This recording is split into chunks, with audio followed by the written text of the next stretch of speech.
আসসালামু আলাইকুম, সবাই কেমন আছেন? এই যে দুপুরে রান্না বান্না হইতেছে। আজকে 2 দিন ধরে একবারে গ্যাস চলে যায়, একবারে মানে টোটালি বন্ধ। জানি না কি হয়েছে। সবসময় গ্যাস চলে গেলেও একটু একটু নিভি নিভি চলায় কিছু রান্না করা যেত, ডিম ভাজা, একটু ডাল। এখন চুলাই জ্বালানো যায় না। এখন এই যে আজকে কুকার নামানো হয়েছে, এই কুকারে আজকে দুপুরে রান্না বান্না শেষ করব। এখন আমাদের গোলাপবাগি কি শুধু গ্যাস থাকে না, নাকি আরও কোথাও এই সমস্যা নাকি বলতে পারি না, কিন্তু একবারেই গ্যাস যে থাকবো না এটা আমরা জানি না। টাইম মতন অনেক সময় দেখা যায় সকালে না থাকলেও বিকাল দিকে 3টা 4টার দিকে চলে আসে। এখন রাত্রেও গ্যাস পাওয়া যায় না।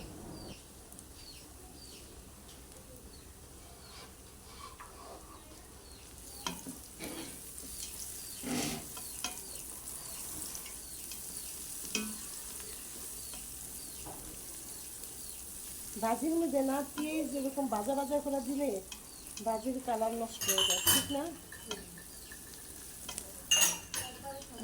হ্যাঁ, আর এই পেঁয়াজ যত সেটাই করি না ভাজি।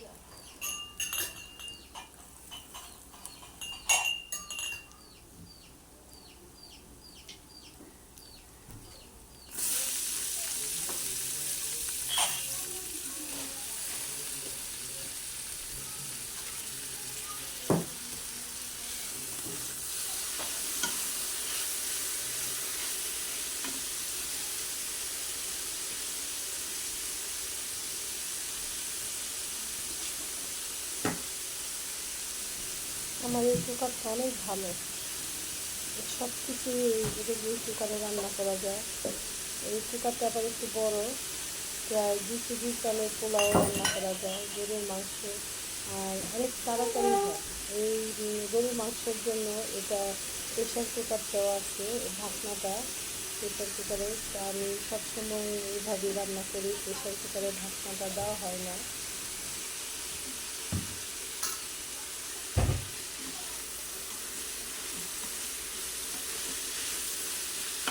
তবে গরমের চাই বুঝতে না পাই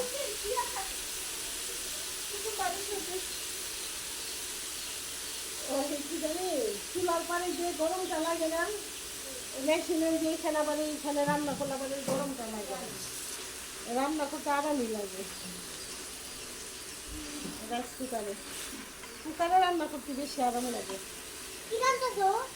ভাজি করি বাবা, খাবা না?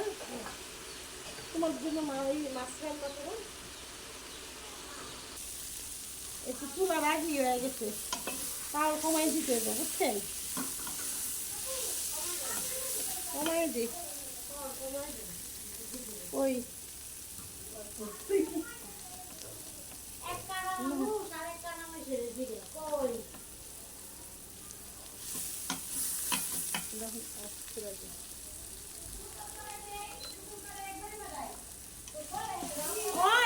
পাঠাইতে হয়েছে।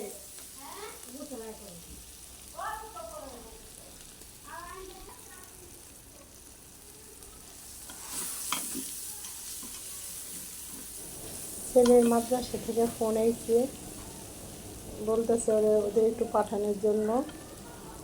ওদের মাদ্রাসা নাকি দেওয়া হবে, এই কারণে অনেক দিন ধরে মাদ্রাসা যেতে পারে না, শরীর ভালো ছিল না।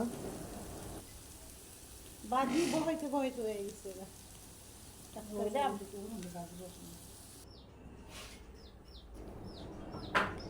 এই যে ভাজিটা রান্না শেষ,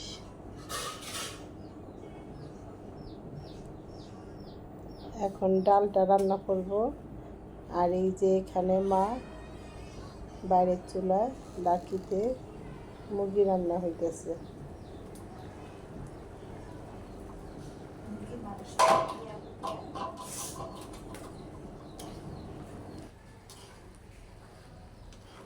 কয়দিনের এরকম গ্যাস করবার গ্যাস দিতে হবে,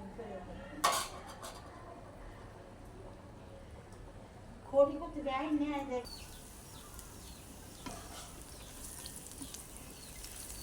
আমার ডালটা রান্না শেষ। এখন আমি ডালটা শুধু বাগার দিব। এখানে রসুন পেঁয়াজ দিয়ে ডালটা বাগার হয়েছে। এখন একটা বলক আসলেই নামায় রাখবো। আর এখন রান্না করব মাছের ঝোল, আইল মাছ রান্না করব।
মাছ রান্না করার জন্য আগে পেঁয়াজগুলো ভেজে নিচ্ছি।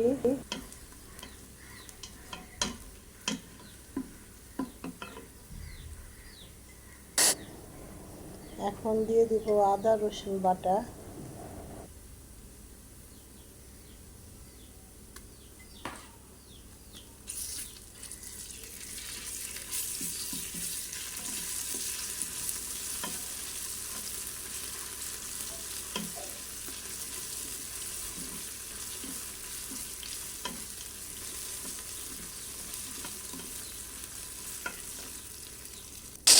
আদা রসুনটা সামান্য একটু তেলের সাথে ভেজে এখন বাকি মশলাগুলো, এই যে এখানে হচ্ছে মরিচের গুঁড়া, হলুদের গুঁড়া আর হচ্ছে ধনিয়া দিব। যেটা হচ্ছে ধনিয়া গুঁড়া।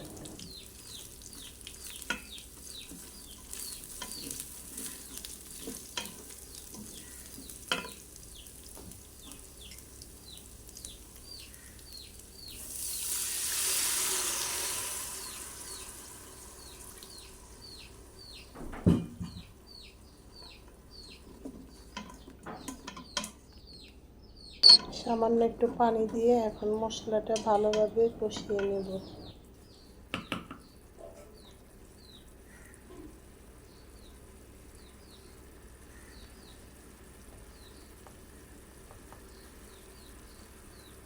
এই যে পরিমাণ মতন লবণ।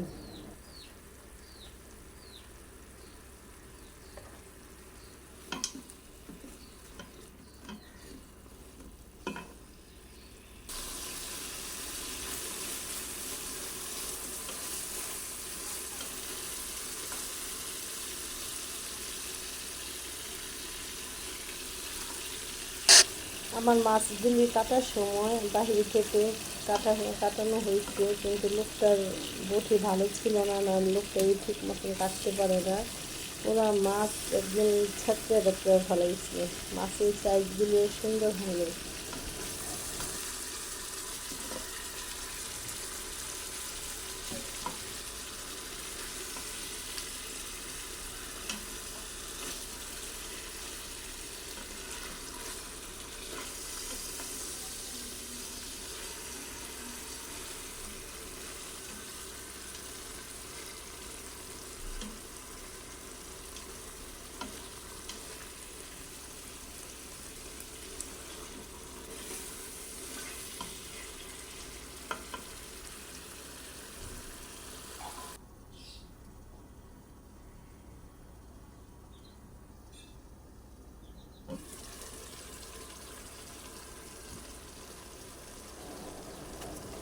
মাছগুলি আগে ভালোভাবে কষিয়ে নিচ্ছে।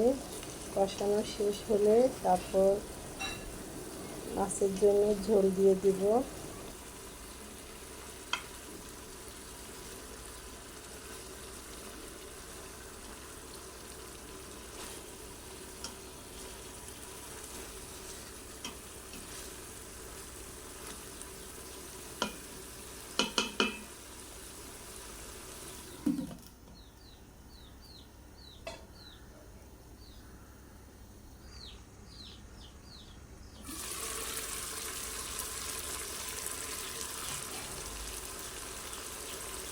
আমার মাছ কষানো শেষ, এখন ঝোলের জন্য পানি দিয়ে দিব। এই রান্নাটা শুধু আমার ছোট ছেলের জন্য করছি, কারণ আমার মেয়ে কোনো মাছ খাইতে চায় না। আর যদিও খায়, তারপরে সে মাছ ভাজা না ভাজলে খাইতে চায় না। ওরা হয়তো গরুর মাংস, নয়তো বা মুরগির মাংস, আর নয়তো বা ডিম ভাজা দিয়ে বেশিরভাগ ভাত খায়।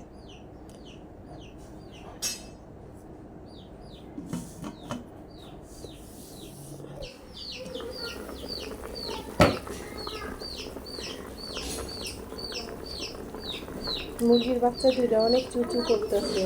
এই ছোট ছেলেটা সবসময় এগুলো নিয়েই থাকে, অনেক কান্নাকাটি করে এই দুটা মুরগির বাচ্চা কিনে নিয়ে এসে 3টা আনছিল। 3টা থেকে একটা মুরগির বাচ্চা দিলে খাওয়া ফেলাইছে। আর আমি যে এখন জিরা দিয়ে দিতেছি। আমার মাছের ঝোল রান্না শেষ।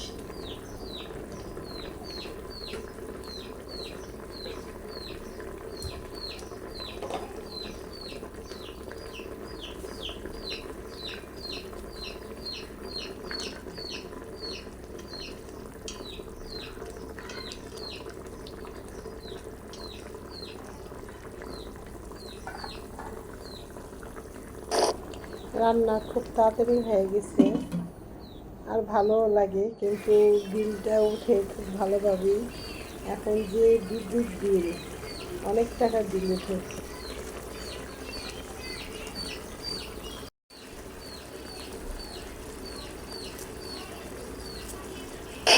এখন একটু ধনিয়া পাতা দিয়ে দিতেছি।